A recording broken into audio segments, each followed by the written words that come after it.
Македонија со која ќе се гордееме. Македонија која ќе биде подобро место за живење за сите.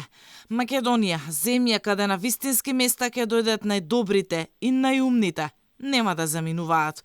Ова беа главните пораки што ги упати кандидатката за председател поддржана од ВМРО-ДПМН Гордана Силјановска-Давкова од митингот во Куманово. Да не се откажуваме од успешните луѓе, од стручните, од компетентните, да ги негуваме како цвекињата, оти ќе направат од Македонија политичка градина, што заслужува да си го најде местото во Европската Унија.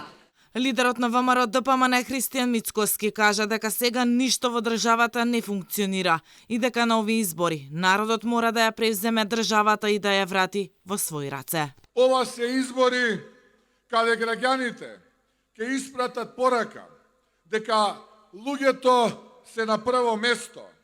Избори во кои секој еден од вас треба да одлучи за себе, за своите најблиски, за своето семејство. Кандидатот за председател поддржан од СДСМ Стево Пендаровски од Собирот во Берово порача дека членството во НАТО е огромен успех кој ниту една владеачка гарнитура претходно не успеала да го постигне и дека до 2030 година државава ќе стане членка и на Европската Унија. Ве молам, сите вие, не само вие што сте овдека, него и оние кои се уште се мислат, имате пред себе прилично јасен избор.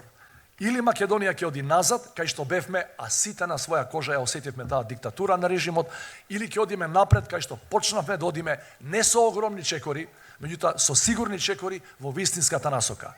Стево Пендаровски повторно беше сам на Собирите. Лидерот на СДСМ Димитар Ковачевски остана во Скопје, каде имаше средба со луѓе со попреченост. Им вети подобри услови.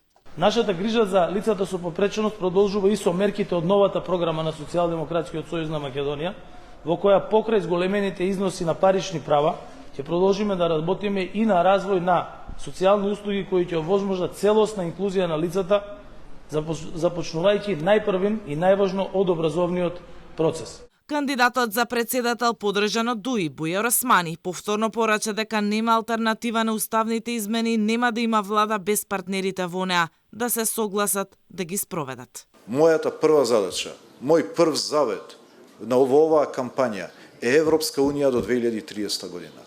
Ако ја пропуштиме оваа шанса, ако го пропуштиме овој историски прозорец на можноста, нас ќе ни се случи преспа 2.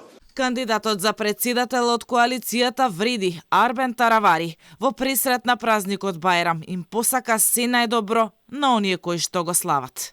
Денеска е Фитер Бајрам, би ја искористил шансата на сите муслимани да им го честитам бајрамските празници кои што се познати за толеранција и пријателство. Им посакувам што поубави моменти да си поминат со нивните семејства. Кандидатот за председател од ЗНАМ, Максим Димитриевски, од средбите со граѓаните во Полошкиот регион порача дека никогаш нема да потпише закон со кој мнозинството не се согласува.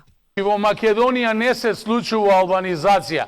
Во Македонија се случува класична дуизација, бидејќи ги гледаме како инокосно владеат повеќе од 20 години, додека останатите политички субјекти без разлика дали доаѓаат од лево или пак од десно, само нив им служат.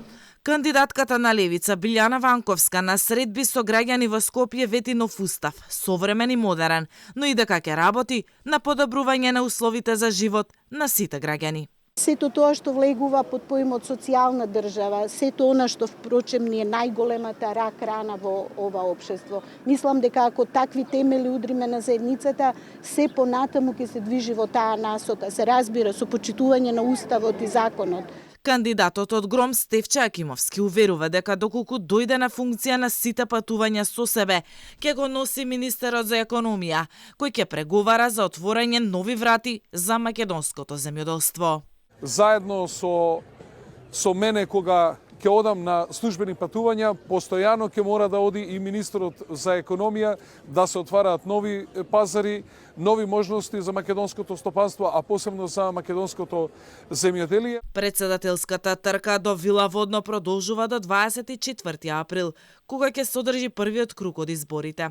тогаш ќе отпаднат 5 мина и до крајот ќе трчаат само двајца кои ќе се соочат во вториот круг на 8 мај.